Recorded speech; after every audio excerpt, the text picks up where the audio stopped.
Hi, my name is Benedict for Higher Hertz. In this video, we are looking at Wavesfactory Equalizer, but really it's more a discussion, a look into the question of, are these really the right tools for the job? Or are they built on a flawed premise, or maybe a couple of flawed premises? In which case, are they completely not the right tool for the job? Or are they the right tool for the wrong job? So while I will be using Wavesfactory Equalizer, because it came to my attention, I thought that's kind of interesting, and I do think that it's rather elegantly put together within its own construct, I'm severely concerned as to whether it really provides what I, as an artist, feel like should be done.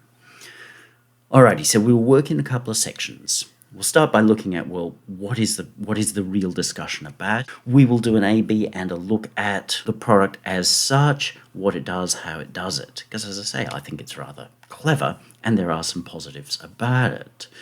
And then we'll look at actually throwing it into an existing mix to replace all EQ decisions at the mix point.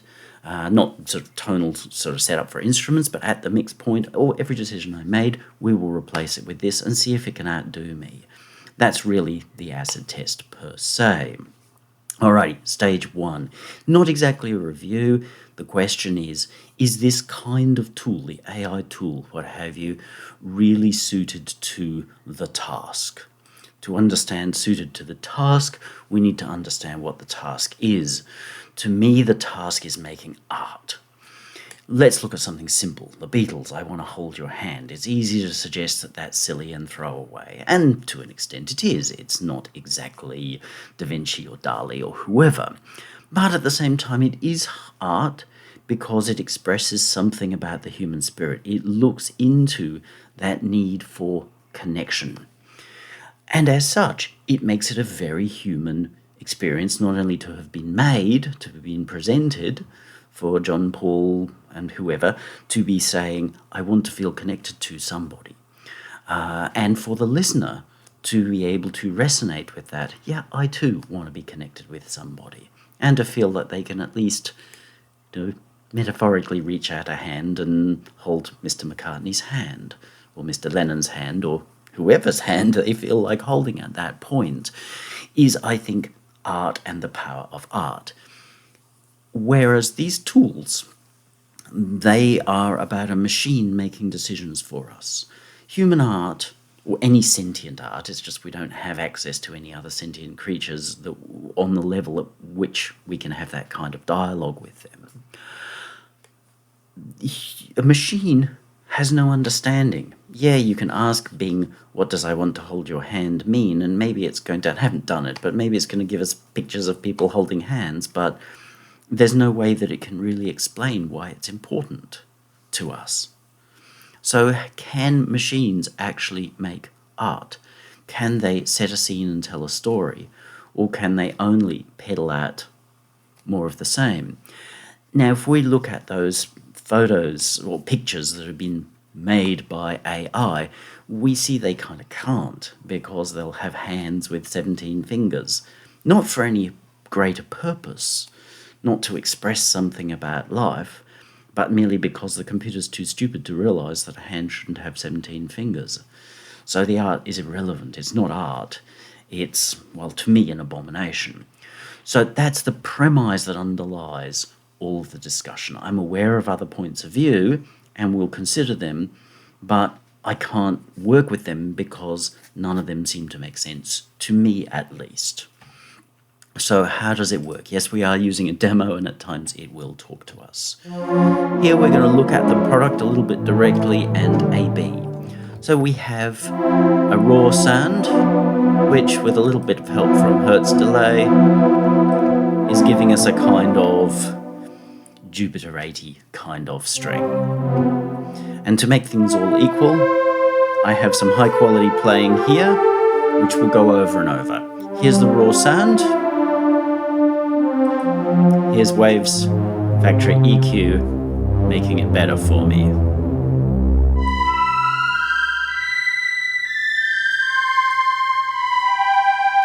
Now, the first problem that I have is that this has made some decisions for me. Now, obviously, every device makes some decisions for me. A compressor, what have you, it makes decisions. But this has made some decisions based upon a premise. And the premise is that there is something wrong with this sound.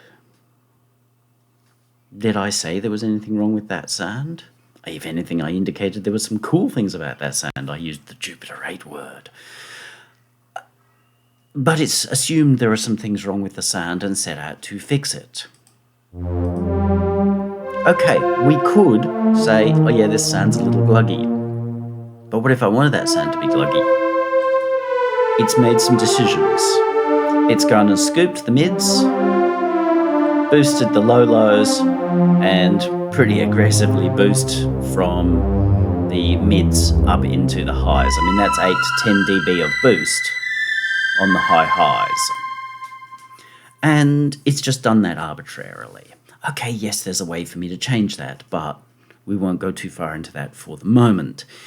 It does immediately make that sound more good in a certain point of view, but it's a contextless point of view. So the thing is, there are situations in which a thing is good, there are situations in which a thing is bad. If there is no situation, there is no good or bad. And we have to understand this because so much of the DAW sphere has been encouraging us to attach good and bad without context. And that's disturbing. We can't make art in that form. To give you a sense of, well, okay, what would normal EQ sound like? Raw, Wavesfactory's thing, and using Reason's SSL style mixing EQ. I think that sounds really nice. Is it good or bad? Well, it's not in a piece, but it does sound nice, and it's very similar to this. What this is doing is it's taking in the audio and it's splitting it up into 32 little frequency slices, and then each one of those frequency slices has a kind of dynamic EQ attached to it, and somebody has fed this what they believe to be correct audio. There's been some discussion about what that is. They just say equal or, which kind of suggests flat.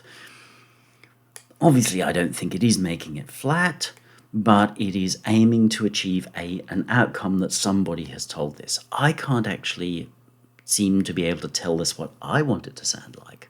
There are other similar-ish devices, but don't work the same way as this, where I can put in my donor material, like I can put in Alan Parsons' Eye in the Sky as being the best sounding record ever, and then say, make my record sound like that. I don't subscribe to that point of view, but that's the logic. This is a preset thing. At least with those, you can put something else in as your target for what you're hoping to achieve. This, the target's been set.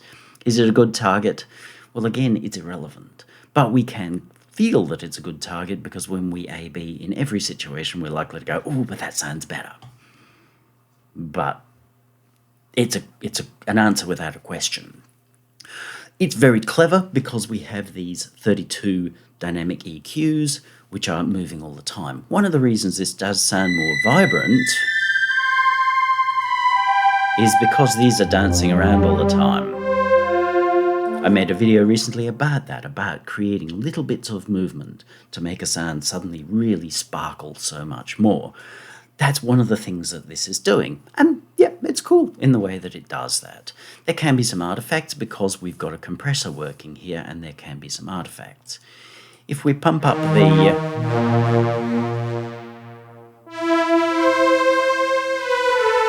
I think it's going past sounding nice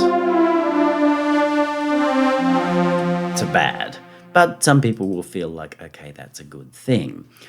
We can obviously solo cuts and boosts and change our attack and release, but I'm not going to get too heavily into that. You can get into mid-side stuff, which I didn't look at. You can do half and half mix. Why you do that, I really don't know.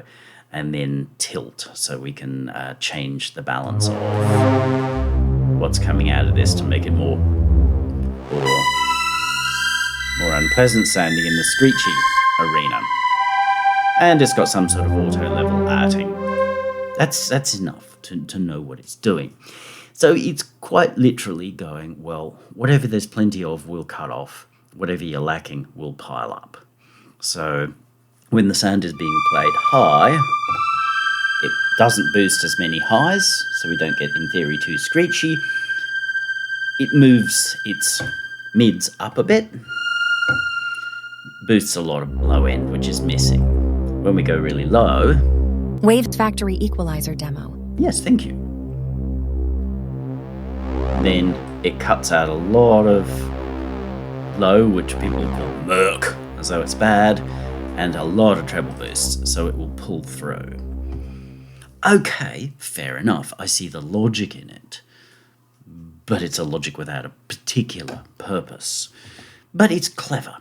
So if we look at how it works, if we were to move across to Nova, what I've done is I've set up the a CV, so it's carrying the key that I'm playing, low key, high key, to create something that works kind of similar. You can see a similarity when we press a high key here. Wavesfactory is boosting the low end and rolling off the high mids and the highs, which you can see with the yellow line on Nova is doing the same thing. Press the other side, we get a similar-ish kind of response. They're not exactly the same, but close enough. So this is what is called a surfing EQ. I've kept the dynamics out of the Nova in the situation. I don't think any of them have dynamics left in them. I would play with it, but it didn't achieve the ends that I was looking for, in part because if we're looking to dynamicize, say, this section here, then Nova will listen to this section here. What Wavesfactory have done is clever, and it is doable with a more advanced dynamic EQ kit-off. If you have a look at that video, you see me saying, well, rather than keying from here, I can key from over there. So what Wavesfactory is doing is when I play a really high sound here, they're actually keying to somewhere else. So it's going, okay, yep, but it's keying to other directions. So it's listening to what's happening in the highs and then acting in the lows. So it's keying from one place and acting in another, which again you can see discussed in the Kirchhoff video. So whereas Nova is keyed and acting in the same spot, hence the dynamic not working so well. You can hear the flaw in this method because it's simply taking the latest MIDI note and applying it, so you can hear it go upside down very poorly, hence why this piece is essentially monophonic. It's not really noticeable with close notes, but with further notes, you can hear it leap bad. Now that is interesting. It is a clever design that they've taken something that's hard to do here and would be tricky to do in Kirchhoff. I don't have Kirchhoff on board, so I didn't sit down to work out how to do it. It would take a lot of time and energy to do, and they've taken that and they've done the work for me. So this is more elegant. So, and here the jumping around that you can see in Nova's case, because everything's just reacting as it is. Nicely put together. It really is. It's a nice, set of building business logic and DSPing it to make it work well. And generally speaking, it works well as a solution, and I'm impressed with it as a solution. But again, it's like, is it the right answer to the question? Especially bearing in mind, if we're listening to just the SSL, we're achieving essentially the same outcomes. It sounds very nice. I like the SSL style EQ that's in Reason. I think it works really well for making sounds sit very nicely in a mix. So in terms of, can we make this sound less gluggy across the board? Yes, if we know how to handle our EQ, I can have that work across the board when this is struggling and a little muddy.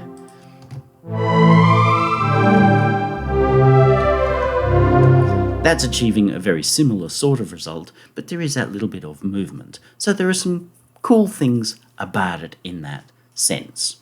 Let's kill this project and open another one. Whilst that's opening, I'll run through my sense of what I think is good and bad in Wavesfactory EQ. Bear in mind, this is in the bigger picture of things as well, because I can't use this outside of that bigger picture. And that is that, yes, there's an instant sense of goodifying. You would turn it on to a sound and it instantly sounds better. It instantly sounds clearer and brighter and more present. And I can see how that's attractive, and as such, it seems to make things sound good. But isn't that my job? It is clever design and clever implementation, and I'm impressed by that. I think it's only fair to acknowledge that they've done a pretty cool job. But it's insta-goodifying, I think, is a bad, because it is presented as though we're going to make your sounds good because you don't know how to do that yourself. Well, the thing is, surely I, as the artist, know better about what I want to achieve.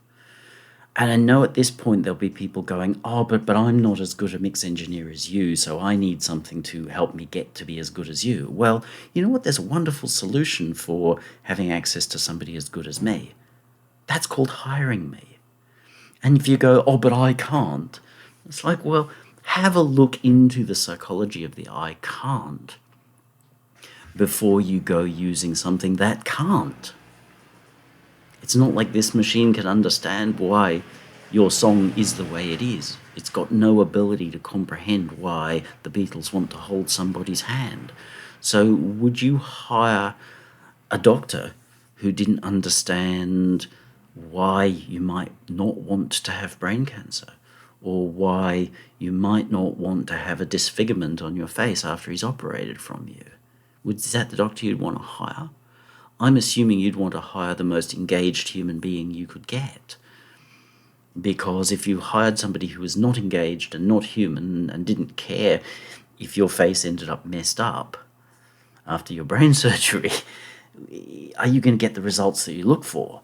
You might get a perfect result, but you might also get some unintended consequences. So it's a false premise that hides under this insta-goodifying. And also within the product, I think that it becomes an insta-no for me because it's unable to be used as a real or normal EQ. While there's a mode that you can change the emphasis of the task that it's doing, there is no mode at which you can just run it as Pro Q3 or whatever. You can't use it as a normal EQ.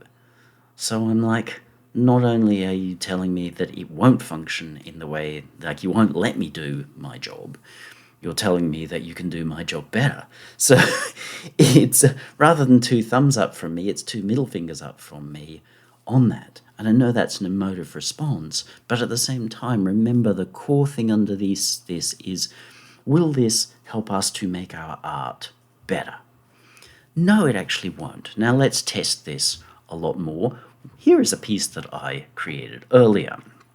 So number 1 is my original mix, which is in the can. The album's sitting there, it just hasn't been put out because I've been doing other things. And on 2, we've got every single EQ turned off. All the mix EQs, the SSL style mixer EQ, which is where I do my mix tone setting, making everything fit and serve its purpose. Yes, a little bit of background noise from deliberate hiss-inducing devices. We've got Wavesfactory Equalizer demo. a lot of talking that's going to happen. Sometimes that will be quite intrusive, but we're just going to live with that. We've got a Wavesfactory Equalizer that's been inserted in the equivalent slot of that SSL EQ on every instrument and on the masters. So here is some of the original.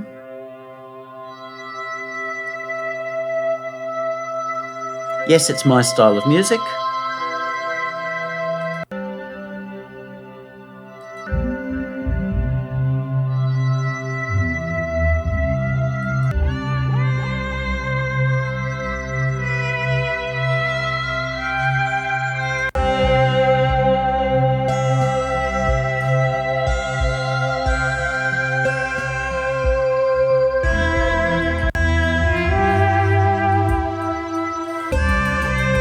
and the point where it gets funky. Now, there were some very, very definite decisions about how this was mixed, about the whole album should feel. That's the art decisions. It's not about what's right or wrong. Some people will say that's not how it should sound because it doesn't sound like death metal, or it doesn't sound like EDM, or it doesn't sound like trap or whatever. That's an emotive decision, and it's a value judgment and not useful. We need to understand the piece of art for what it's meant to be. It is supposed to have a warm, diffuse, slightly spotty, fuzzy sort of a feel. And I was happy with the results that I got, as much as is fair in the situation. A lot of time and energy went into getting the balance of the drums exactly how I wanted them to come across. Not right, but right for setting this scene and telling this story, which is supposed to be sort of dotty and a little bit diffuse. All right, so let's let Wavesfactory Equalizer take over.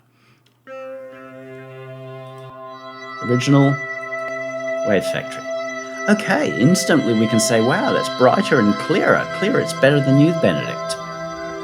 Fair enough. But always ask yourself as we A-B, is this achieving the greater aim? Now I know that's going to be difficult because this is a long form piece. Yes, this is bringing more brightness and clarity every time. But is it actually undoing the scene which we're trying to set, which is a little blurry, a little diffuse, Equalizer demo. ignoring the talking lady. New instrument.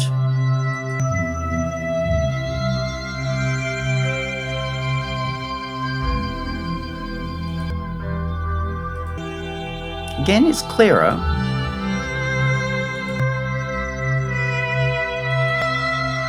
I'm starting to have some real problems with this now, myself. Obviously, I'm in headphones, which is very problem-inducing.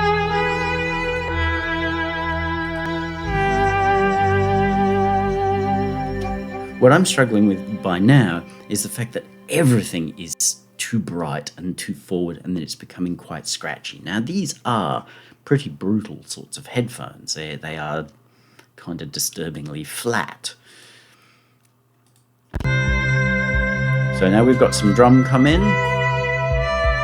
Bear in mind this drum is very carefully mixed for this feel. Radical change.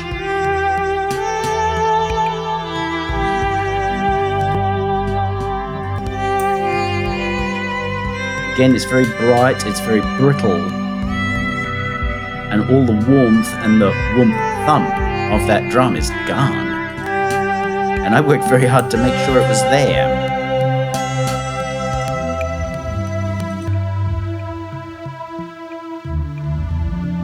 The drums, little bongos in the background.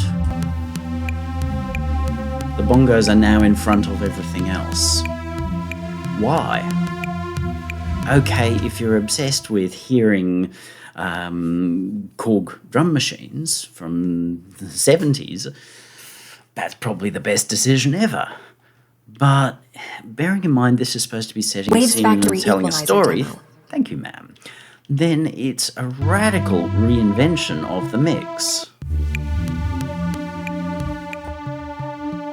Taking all the warmth and body and depth and space from the mix and just shoving it forward. Not happy.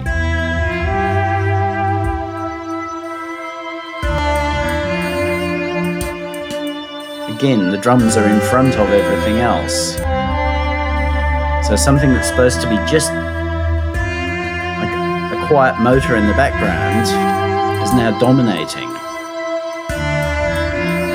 Plus those lead sounds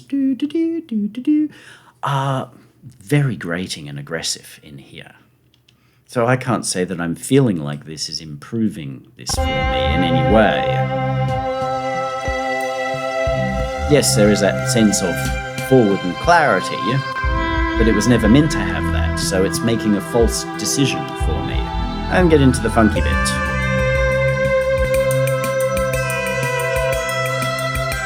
Okay, yes, again, it's really emphasizing the... but it's not the intent of the piece to be doing that. And all the low, the whoomp of the piece is gone.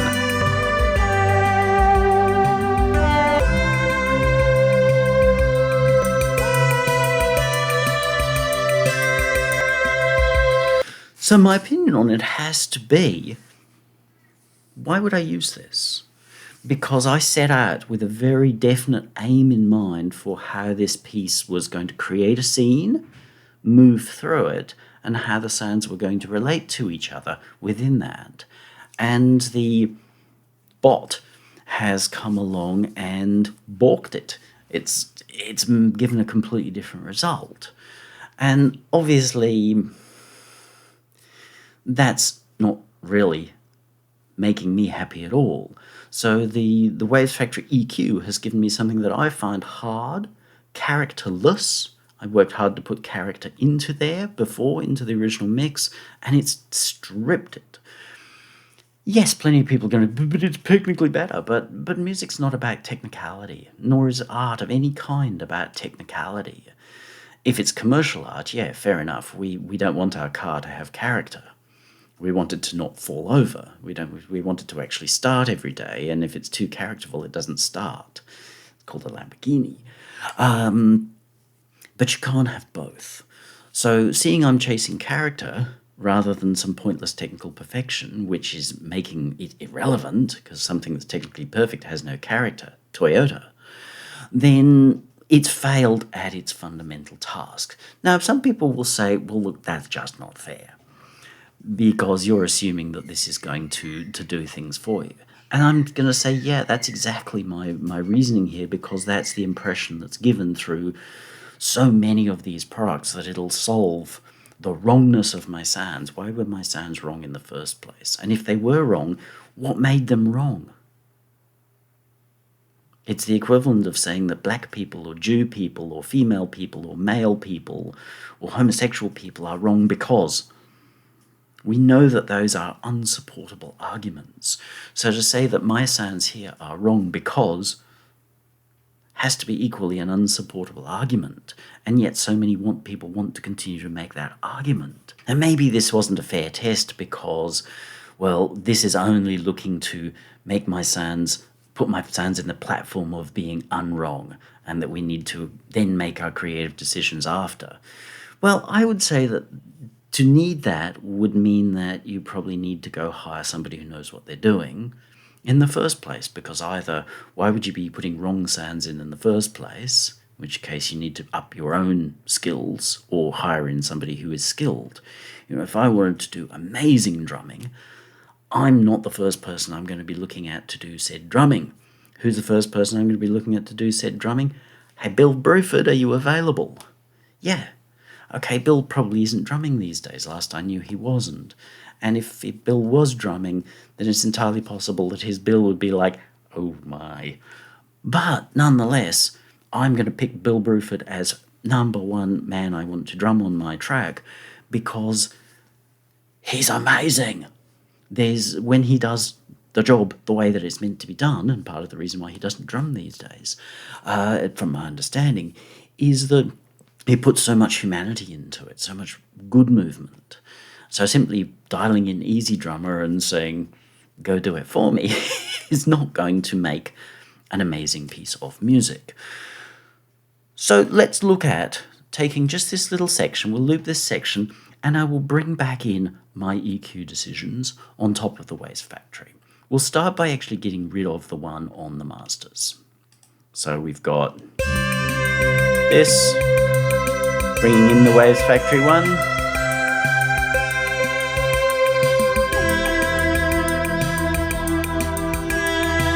It is a bit making things worse than they were before. So let's turn him off. Wavesfactory Equalizer demo. Get him out of the way. And let's go through all of our sounds. We'll pop each in solo as we work with it, not that I would normally do that. We've got this making decisions, which, while I agree it brings the sounds forward and makes them super clear, I don't agree that it's doing the right thing. So let's look at what I did in the first place. Okay, now we're getting some of that feel that I wanted. Fair enough, I probably did some high-pass filtering there. I played with that but didn't stay with it in the end. Some of this has to go from memory.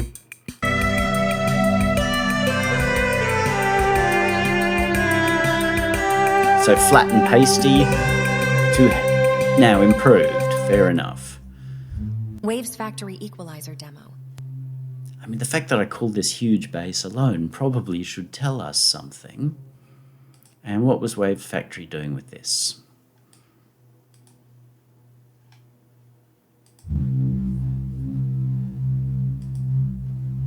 It's actually achieving probably the complete opposite of what I was trying to achieve.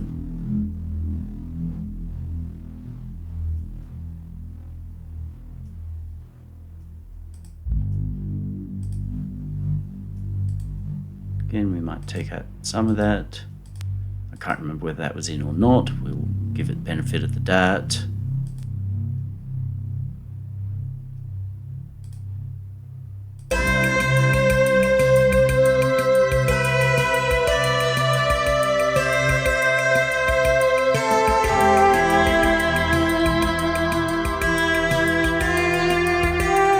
Wavesfactory Equalizer demo.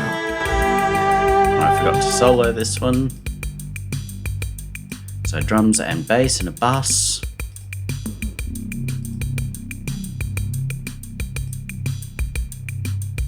Again, a little bit more on that to really give emphasis to that kick.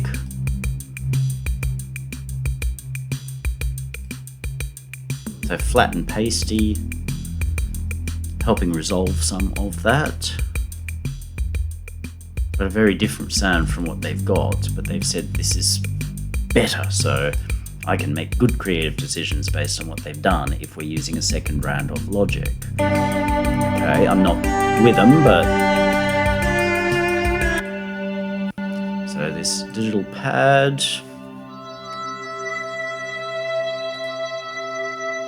It's the same shape everywhere that they're applying. Wavesfactory Equalizer demo. I can't remember whether that low-pass filter was in or not. In headphones, it feels like it should be.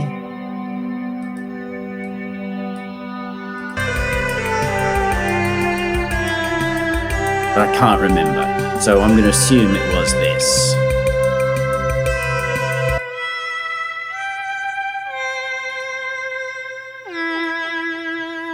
Again, same shape. Now here I'm actually wanting to accentuate what they're wanting to get rid of. My shape, my desired shape for this sound is the complete opposite of what they've told me it should sound like. They're trying to deprive me of the ability to do what I believe is right. Now I reckon that...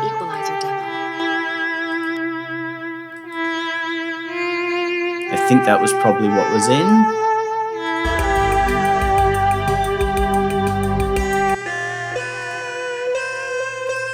Now obviously this is a pretty gnarly, acidic, lemon juicy sort of sound. And they've really accentuated that.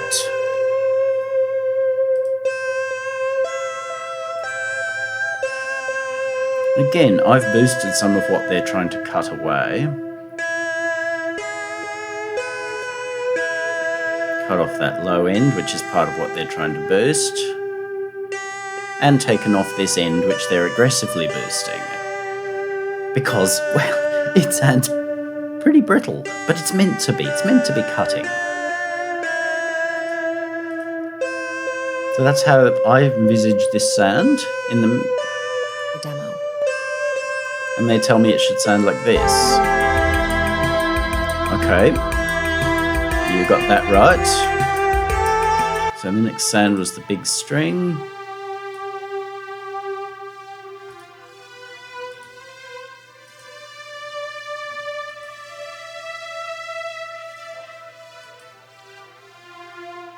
I'm hearing some pumping, but to be fair, I should alter these perhaps, but it's inevitable there's still going to be some pumping. There's quite a bit of movement going on here. Their EQ versus my EQ, I was wanting to reduce how much power it had here. Obviously, it's going to conflict with things. It can't know this, so how could it make those decisions? Yes, I wanted to reduce some of this, as they have. Wanted to push here, and wanted to increase this. So some similar decisions, some different decisions. Again, I wanted to take off that very, very top, because the very top in digital is not always charming. And did I take all of that off?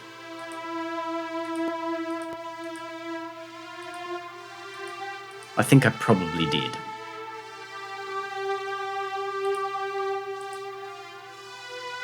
So really brittle, a little bit better.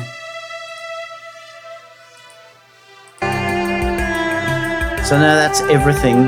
My EQ's been put back in, but my EQ is put back in on top of what they tell me is fixing my broken sounds thing. Actually no, let's turn my master EQ back in. That was this, and you can see there's a massive change here. My master was unusual for me. Wavesfactory Equalizer demo. But I wanted the whole mix to have this feel. So not much boost here. Cutting out this so we didn't get too much muddy. And a big boost in those lows. I really wanted to accentuate that. Even though I knew it wasn't going to come across on people's iPhones, it was still important that the track was driven this way. They had decisions that the machine couldn't make.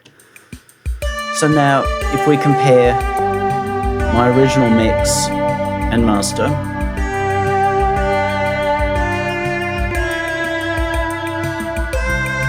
okay, it's probably a little better than it was when it was just Wavesfactory's EQ fixing everything.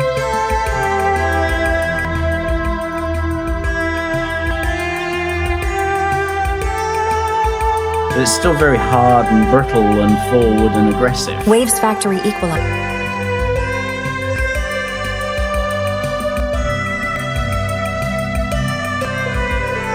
And again, we've got to bear in mind that I, as the artist, wanted this track to have a warm, diffuse, hidden in a layer of fog kind of vibe to it.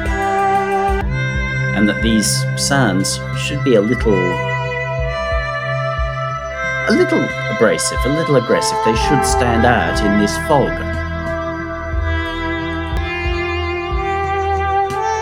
But here they've changed my tone completely, as well as changing the balance of the mix and the drums. And remember, what they wanted to do here was radically different from what I wanted to do. So if we put this before, let them fix my mix. Wavesfactory Equalizer demo. It's loud and hard and aggressive and everything's right up. Okay, I'm in headphones and so it's going to sound nastier, but I've got the comparison of what I felt was right through proper speakers and everything, and I'm going to notice that difference just as badly in speakers. It's going to be just as like, why are we doing this? You know, I'm supposed to be creating a scene here. We are, you know, because this tool says it's going to help me do this. We're supposed to be creating a scene that's kind of relaxing. It's an album about traveling off into this over-the-horizon space in which we find comfort or happiness through, you know, finding a way to make peace. This doesn't sound like making peace. It just sounds aggressive. It's so sort of, and so to answer that question. Wavesfactory Equalizer demo. Thank you. To answer that question, let's just keep her out of the game for a moment. Is this helping me achieve my aims better than I could have achieved them myself? Absolutely not. It's on an individual level, sound goodified each sound, but the problem is it's got a decision of what's good, which is completely irrelevant to the scenario, and worse, is actually completely the opposite of what the scenario is about. So it's done damage before it's been able to do any good. Sure, someone's going to say, okay, well, you should have used the extra controls because you have the ability to use these things to emphasize, to say, well, we want more of what you're doing to happen here and less of it to happen here. But that's still this just making its decision. I don't want it to make the decision. Yes, we could tell it to use a preset, but I don't want presets. That's just part of the problem made worse by saying, oh, well, somebody else said, it can't be my art. It can't be art full stop, as long as arbitrary same decisions are made everywhere. Did the Beatles want to hold everybody's hand? Did it want to hold all people's hands equally all the time? Did the Beatles want to hold Margaret Thatcher's hand at the same time as Adolf Hitler's hand, at the same time as Marianne Faithfull's hand?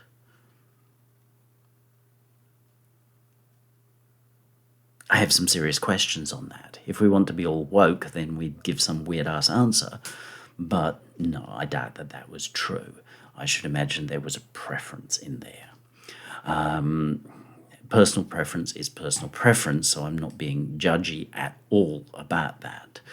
But I feel like this is very judgy. It's implying that sounds are wrong until they are made correct according to the definition that the machine is fed. And again, I'm not having a go at Wavesfactory. I think their implementation here is really rather good within the confines of a very broken decision or a very, very broken core idea.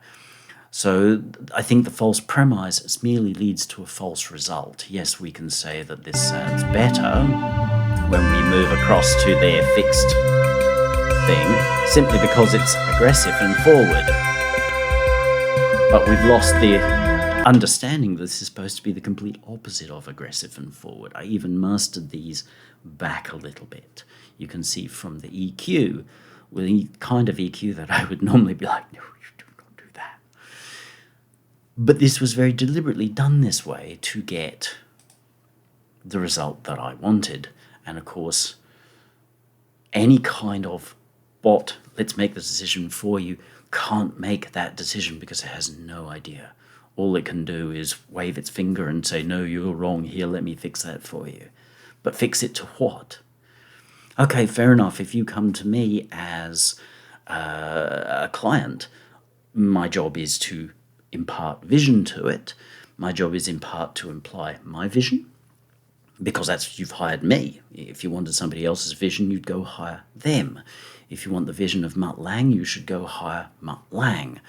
If you wanted to hire Mutt Lange but couldn't because either he's got his feet up around the pool and can't be bothered, or the only way he's going to take his feet off out of the pool is if you give him so many millions of dollars that you don't have or want to apply to your track, then you might come to me and go, hey, I really wanted to go with Mutt Lange, but, well, Mutt Langer, I think is actually the pronunciation, but I couldn't because he wouldn't get out of his smoking jacket.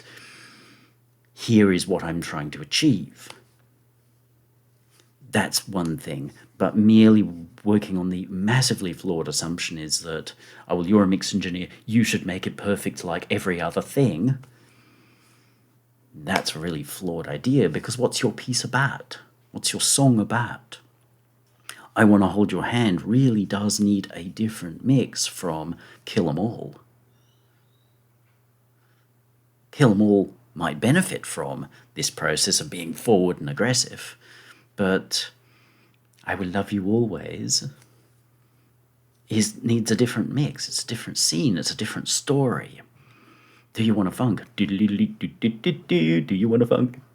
is, again, going to require a different mix from I Want to Hold Your Hand and Kill 'Em All. It's probably going to be somewhere in the middle. It's a little bit more active than I Want to Hold Your Hand, but it's not quite as brutally active as Kill 'Em All. You see, we've got to work to the story. So my bottom line here is that it's a very clever idea, and it's clever in marketing, all based around fixing the wrong problem. I wish that the time and energy that went into making these sorts of things tried to work on what's the real problem. Of course, the real problem doesn't need a new device that can be sold for $39, $49, $59, or whatever price it's on sale for this week. And therefore, manufacturers are not so keen on that.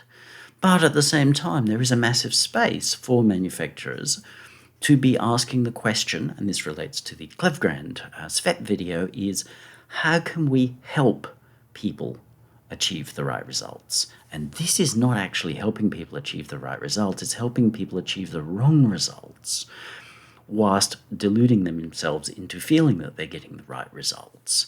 It didn't make anything better at any stage here at all. It actually made a worse result, because we ruined the story, we ruined the mix, we ruined the song, we undid any sense of art that was being achieved.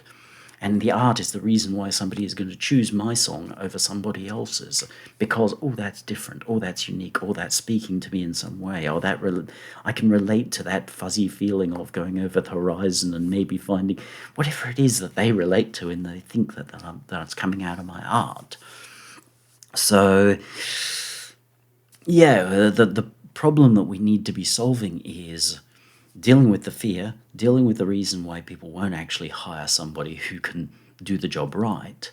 Why is it that people are so hell-bent on doing what they're not inclined to do? As I said, if I'm going to need some amazing drumming on my track, I should be calling Bill Bruford. If Bill Bruford's not available, then I just need to keep working down the tree. Phil? No? Oh, sorry to hear that. Until I find somebody who is available and that I'm able to work with for dollars and personality and this, that, and the other. I mean, maybe that's going to end up being Dr. Avalanche again, but so be it. At least we've got sense in what we're doing, rather than just going, here, I'll get something else to do it for me, because then it'll be right. Right for what? Alrighty, big question, and I do hope that people don't fire off hand grenades, because there's no win in those other than making yourself feel better by saying you're wrong. Okay, I'm prepared to be wrong. I was prepared to be wrong, but we've got to have a logical argument. I've presented a logical argument, so if you feel the need to tell me I'm wrong without presenting a logical argument, whether it's right or wrong, it's at least got to be logical and consistent with itself.